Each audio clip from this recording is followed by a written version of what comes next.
buenos días, ¿qué tal? ¿Cómo están? Un gusto para mí poder volver a saludarlos en esto que hemos denominado Legalmente Hablando. Para aquellos que no me conocen, mi nombre es Rocío Córdoba, soy abogada, notaria pública, tengo mi oficina en Heredia. Aquí estoy en la comodidad de mi oficina y este es un espacio que hemos realizado, que hemos creado en conjunto con esta hermosa plataforma de CR Hoy, con esta gran oportunidad que nos han dado para poder conversar con ustedes de temas de derecho. De temas de derecho de una forma sencilla, como se los he venido diciendo a lo largo de estos 12 episodios, donde queremos que ustedes puedan decir sus consultas, hablarnos sobre los temas que les interesan y darnos ideas para ver qué les gustaría que siguiéramos hablando y que siguiéramos exponiendo. Por eso desde ya los quiero invitar a que nos sigan, a que sigan tanto a CR Hoy como a nosotros.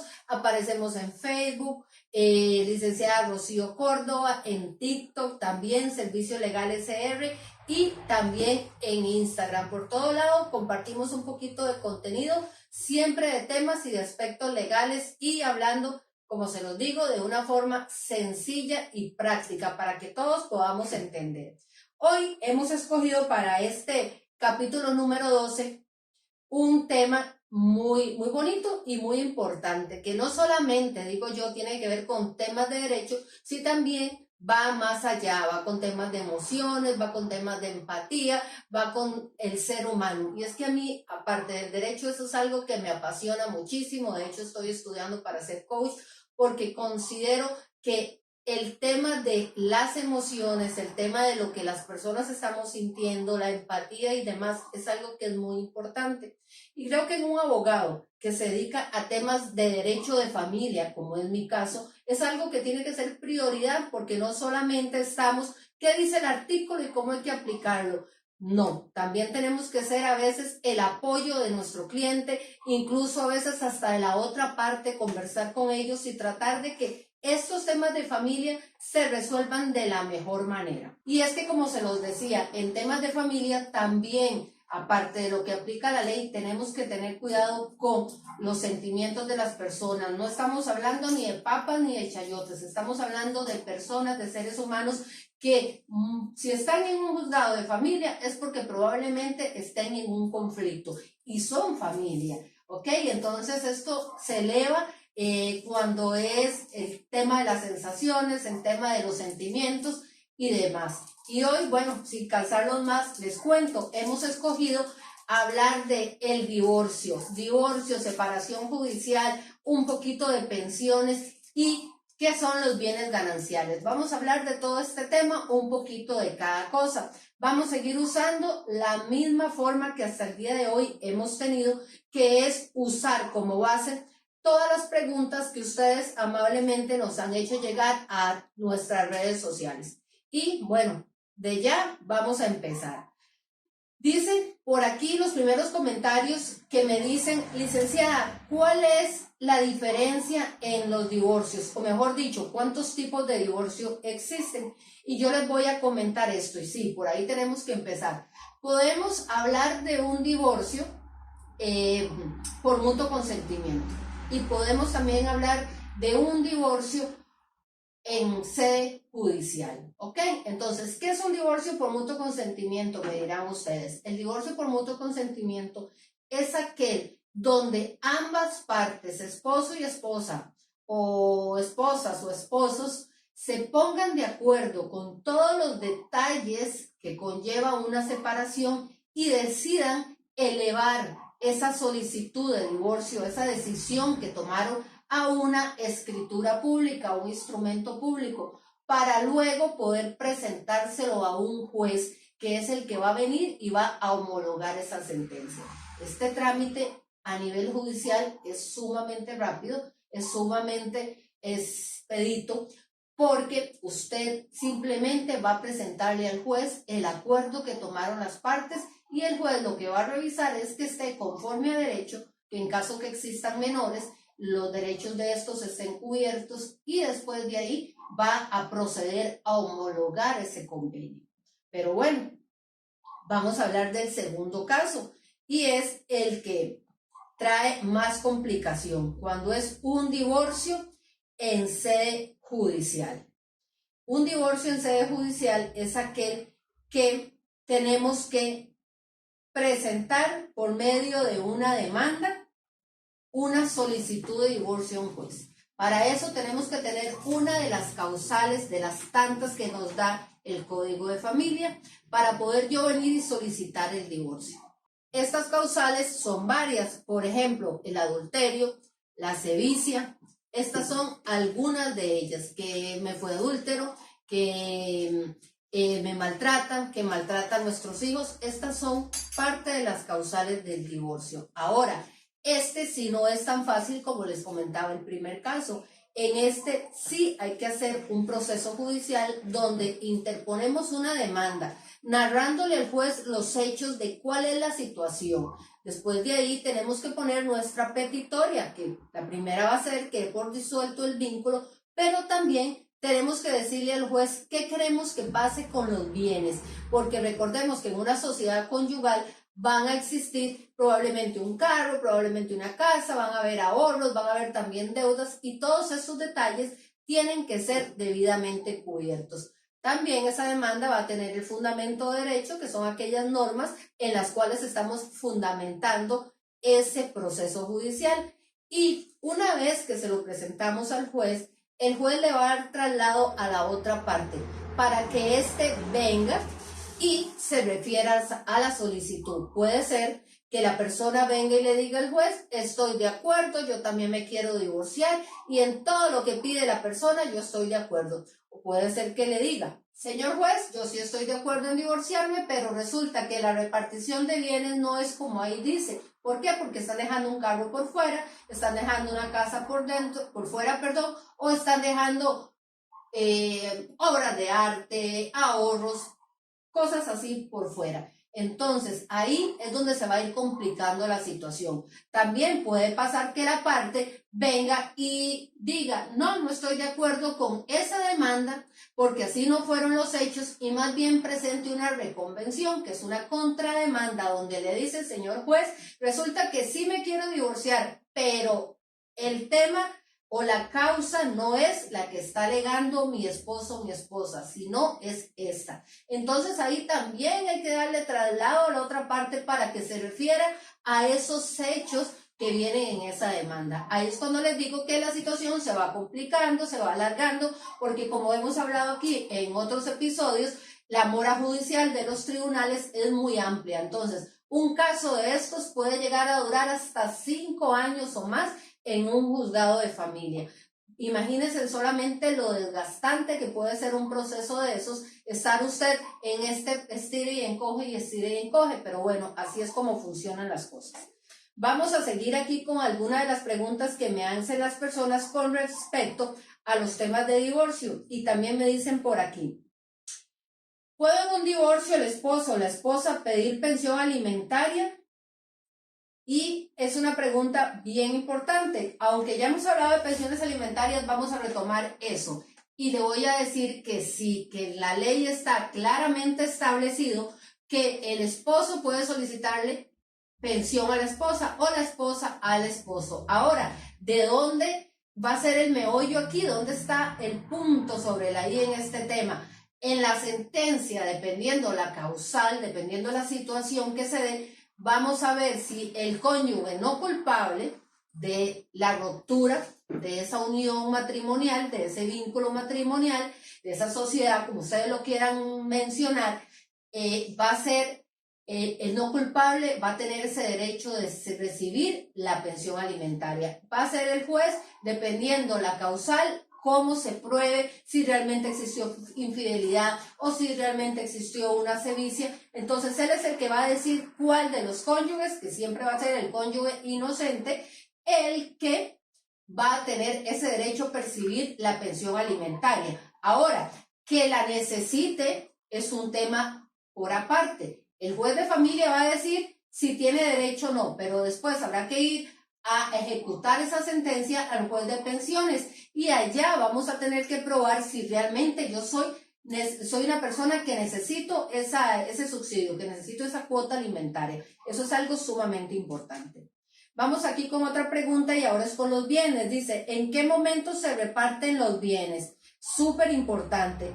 Con el tema de los bienes, déjenme que les cuente, si es un divorcio por mutuo, se tuvieron que haber puesto de acuerdo en cómo se va a repartir la tasa, cómo se va a repartir el carro, cómo se van a repartir la casa. Pero si es un divorcio en sede judicial, tenemos que darle el listado de los bienes al juez para que el juez los reparta conforme la gananciabilidad de los mismos. Todos aquellos bienes que hayan sido adquiridos durante la unión matrimonial de forma onerosa, o sea, por compra-venta o porque hubo un pago de por medio, van a ser bienes que están sujetos a una gananciabilidad. Significa que son 50 y 50 de cada uno de los cónyuges. Ahora, a eso hay que tomarle o restarle si tienen alguna deuda, por ejemplo, la hipoteca de la casa o la prenda del vehículo. Eso hay que tomarlo en cuenta. ¿En qué momento, como dice la pregunta, lo va a repartir el juez? Bueno, el juez en su sentencia va a determinar si las partes no lograron ponerse de acuerdo, ¿verdad? Ni siquiera ante un juez. Entonces será el juez el que diga cómo se van a repartir los bienes. Y incluso puede ser que el juez venga y determine que un bien hay que venderlo para repartir 50 y 50 el valor del mismo. Continuemos por acá. Y esta también es importante. ¿Qué pasa con las deudas? ¿Son también un bien ganancial? Bueno, las deudas también tienen que repartirse. Es lo que les decía en el caso anterior. Si tenemos una propiedad y la propiedad tiene una hipoteca y resulta que la casa vale 80 millones, pero le debemos 70 al banco, el banco no tiene culpa de que ustedes se estén separando. Tienen que ver quién va a asumir la deuda o si por el contrario esa propiedad va a ser vendida para pagarle el acreedor. Así va a ser con todas las deudas que hayan adquirido durante el matrimonio y que hayan sido para el matrimonio, ¿verdad? Entonces, todas las deudas también se tienen que repartir, para decirlo de alguna manera. Otra pregunta que también se nos da mucho es que nos dicen, ¿los hijos con quién se deben de quedar? Bueno, con el tema de los hijos vamos igual. Si el divorcio fue por mutuo consentimiento, las partes tienen que haber quedado estipulado qué va a pasar con todo lo que tiene que ver con la autoridad parental de los niños. ¿Quién va a estar a cargo de la custodia? ¿Cómo van a estar las pensiones alimentarias? ¿Si van a permitir salidas del país? Todo eso, lo ideal es que lo negocien un divorcio por mutuo consentimiento. Pero si no se da, va a ser usted en su demanda que le pide al juez que le deje esa custodia de los niños. La otra parte puede ser que esté de acuerdo o como que no esté de acuerdo. Entonces, no es que la ley dice que tienen que estar con uno o con otro. Usted lo puede solicitar y algo muy importante, que es que en todos temas en que existan menores de por medio, el juez va a resolver siempre lo que sea mejor para ese menor de edad, porque así está establecido en diferentes leyes, en diferentes organismos y convenciones a nivel internacional. El interés superior es el interés del menor de edad. Entonces, el juez, siempre que hayan chicos menores de edad de por medio, sean niños o adolescentes, el juez va a resolver lo que sea mejor para esos muchachos. Entonces el juez, si las partes no se logran poner de acuerdo, va a determinar con quién es mejor que esos muchachos estén viviendo. Continuamos por acá, y es que de verdad que estos temas de derecho de familia, como otras veces los he mencionado, pensiones, visitas, divorcios, son temas muy importantes, son temas que traen muchas preguntas a colación y por eso me gustan mucho.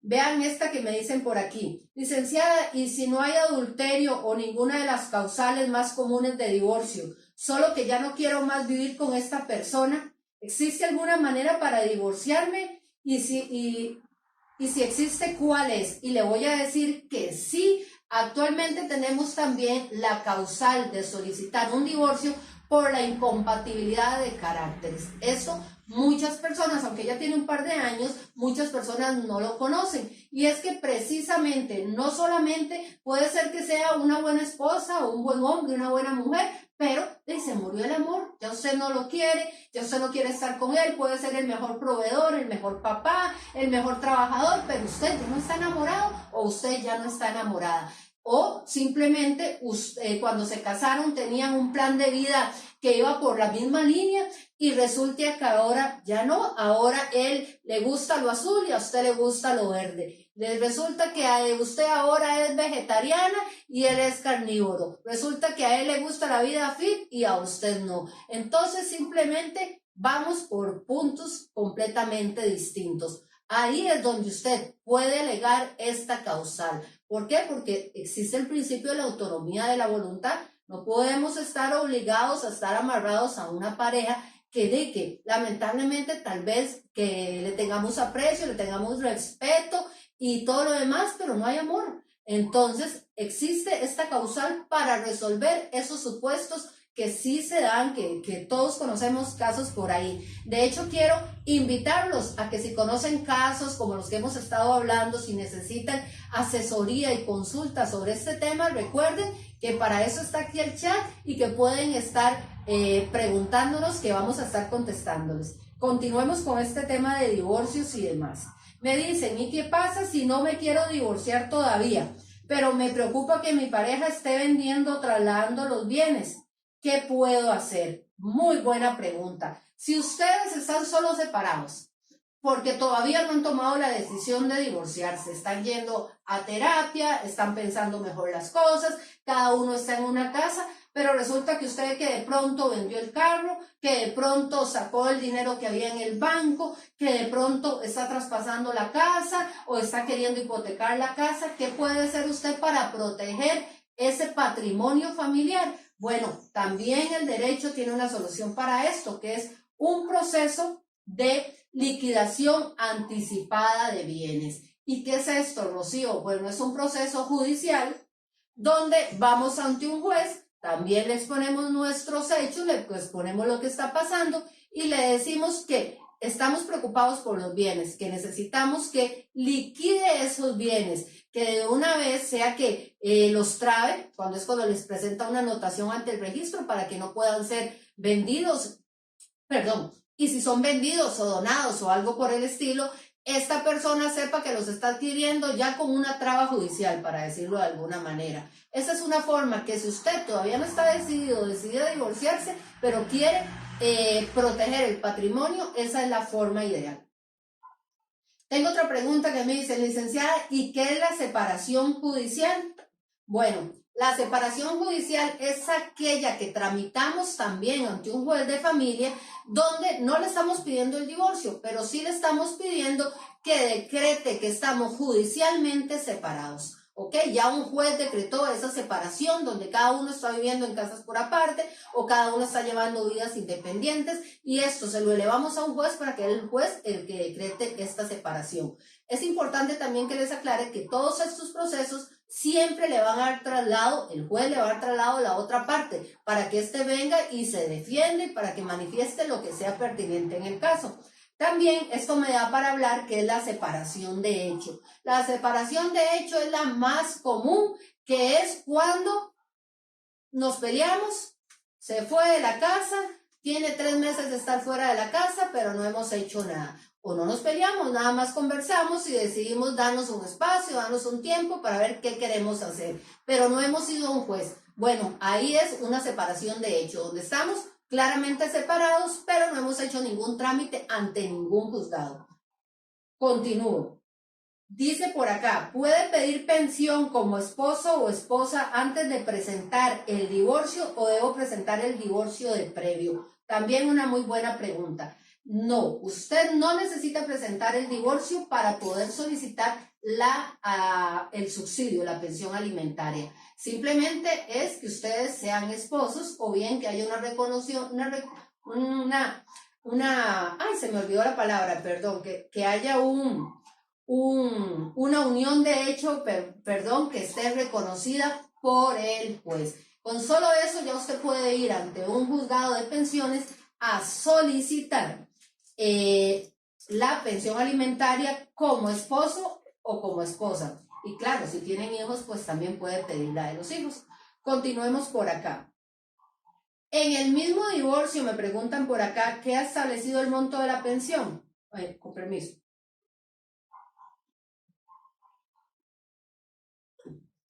Y les voy a decir que no queda establecido el monto de la pensión en un proceso judicial. Simplemente va a quedar establecido quiénes son los beneficiarios del tema de la cuota alimentaria.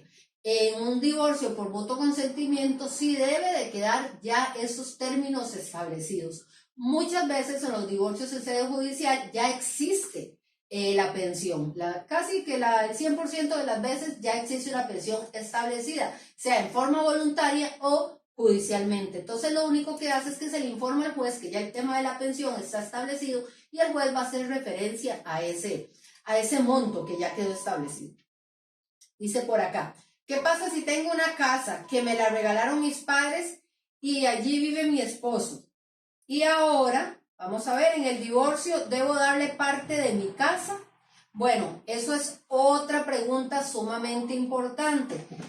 Si usted adquiere bienes y estos bienes fueron adquiridos en forma onerosa, o sea, que fue por medio de una compra o de una venta, esos bienes sí son gananciales y sí tiene derecho su esposo. Pero si esos bienes fueron por una donación, por la herencia de sus papás, o porque usted se ganó la lotería y con eso usted fue y se compró una casa con piscina y demás, o se pegó un carro en una rifa, bueno, esos bienes no son bienes gananciales. ¿Qué es lo que va a tener ese esposo o esa esposa derecho? Bueno, si a usted sus papás le regalaron un lote como herencia, pero resulta que después construyeron juntos una casa, entonces sí, de lo que es la casa, de lo que es la construcción, su esposo sí va a tener derecho ganancial, pero de la tierra no. Entonces todo va a depender de la causa adquisitiva. Vamos ya vamos casi terminando, pero vamos a dar aquí por otra preguntita, precisamente lo que quise decir ahora que me trabé. Me dicen, ¿qué es la unión de hecho? Bueno, la unión de hecho es cuando una pareja ha convivido por más de 2 años y no han tenido ningún impedimento, para decirlo de una forma clara, para poder casarse. ¿Qué significa? Que eran solteros, ¿verdad? Que no tenían ningún otro compromiso con otra pareja, por lo tanto, tenían la edad suficiente para casarse también y por lo tanto ellos podían haber formalizado su unión por medio de un matrimonio. Eso es una unión de hecho, pero esta unión de hecho hay que reconocerla. Si usted quiere tener el derecho como si fuera un esposo o una esposa, tiene que ir al juez y pedirle que reconozca esta unión de hecho. Esto es muy importante, por ejemplo, en los procesos sucesorios, que a veces ustedes han vivido 10, 20, 30 años o 5 años y nunca se casaron. Y de pronto uno de los cónyuges fallece y los bienes estaban a nombre de él. Bueno, lo que tiene que hacer inmediatamente es el reconocimiento para que en el proceso sucesorio usted pueda entrar a formar parte, no solo con su gananciabilidad, sino como uno de los herederos por el vínculo familiar que había. Vamos a continuar por acá con las preguntas que tenemos y me dicen, ¿qué pasa si en el divorcio mi esposo insiste a que la casa tiene que quedar a nombre de nuestros hijos? Bueno, le voy a contar una cosa. Los bienes gananciales no son de los hijos. Los bienes gananciales, cuando se da una separación, es de la pareja. Así que usted, si no está interesada o no está interesado en trasladar los bienes, no tiene por qué hacerlo. El juez va a determinar la gananciabilidad y va a ser a usted como esposo, como esposa, que le va a otorgar esta gananciabilidad. Ahora, ya para terminar, yo quiero darles de verdad, desde mi corazón, un par de consejos para cuando estén en estas situaciones, con mi experiencia como abogado, con 10, 15 años de ejercer el derecho de familia. Les voy a decir, siempre traten de ponerse ustedes de acuerdo en lo que quieren hacer. Que sean ustedes, que no sea un juez y 2 abogados o 3 abogados los que vayan a decidir el futuro de cómo va a terminar esa unión, que para bien o para mal había nacido en el amor. Cuando se casaron no lo hicieron con esta intención de divorciarse, pero bueno, son cosas que pasan en la vida. Entonces, pónganse de acuerdo, establezcan qué es lo que quieren hacer con los bienes, con los niños, con las pensiones y con lo demás. ¿Para qué? Para que sea sano, porque recuerden, sobre todo si hay niños que van a seguir estando en contacto, que van a tener que seguir conversando por esos temas. Entonces lo mejor es que ninguno de los dos salga herido, que repartan de la manera más justa para ambas partes. Otro consejo que ya este es meramente legal, les voy a decir que tengan mucho cuidado porque miren, solo esta semana he visto como 5 casos parecidos. Cuando a la gente le dicen, renuncie a su derecho, déselo a la exesposa o al exesposo, y a la propiedad se le pone un patrimonio familiar a favor de los hijos menores. Y ya con eso la propiedad queda protegida y con eso ya nunca van a poder quitarle eso a sus hijos. ¿Saben qué? Eso es mentira. No crean en eso. ¿Por qué? Porque resulta que la habitación familiar es por un tiempo. Y después de ese tiempo, ese cónyuge se va a quedar con el 100% de la propiedad. Y esto a mí me parece muy injusto porque a veces, como en esta semana, tuve un caso de un señor que no tenía claro lo que había hecho. Y ahora él paga la hipoteca de una casa a la que él renunció y a una casa que la hija ya tiene 16 años. Pronto la hija va a perder el derecho sobre esa propiedad y la hipoteca le faltan todavía como 10 años. Y la señora ya se casó y ahora vive con otro señor en la misma casa que es él el que paga. Y él me decía, pero es que cuando yo me divorcié quedó que la casa, mi parte iba a ser de mi hija. No, eso no fue lo que quedó. Lo que quedó era que su hija iba a tener derecho y la propiedad iba a estar protegida por un periodo, por una habitación familiar. Pero después de ese periodo la señora puede hacer lo que quiera con la casa. Entonces tengan mucho cuidado a la hora que vayan a firmar los documentos. Asesórense bien, vean, búsquense un abogado que conozca el tema, un abogado que tenga empatía, que no solamente vea números y conteste y les diga se perdió o acepte eso. No, alguien que realmente se meta en el problema, alguien que realmente lo apoye y le dé el acompañamiento necesario. Porque, repito, cuando hablamos de temas de familia, hablamos directamente de personas, de situaciones, de vínculos que casi la mayoría de las veces vienen heridos. Así que hay que tener mucho cuidado. No tomen decisiones a la carrera porque resulta que quiero salir de esto y por eso sí, que se quede con todo. Créame que a los años usted se va a arrepentir de eso, así que tenga mucho cuidado y asesórese con un muy buen profesional. Chicos, muchísimas gracias por escucharme. Lamentablemente se nos acaba el espacio, me quedaron muchísimos temas, más que hablar de derecho de familia. Espero en Dios volver a tener la oportunidad de conversar con ustedes. Por ahora, esto es todo. No se olviden dejarme sus comentarios, ayúdenos a seguirnos en nuestras redes sociales, que eso nos da pues la manera para poder seguir manteniéndonos aquí y seguir creando contenido. Espero que Dios me los bendiga. Muchísimas gracias por haberme escuchado y no se olviden, esto es Legalmente Hablando con Rocío Córdoba. Buenos días.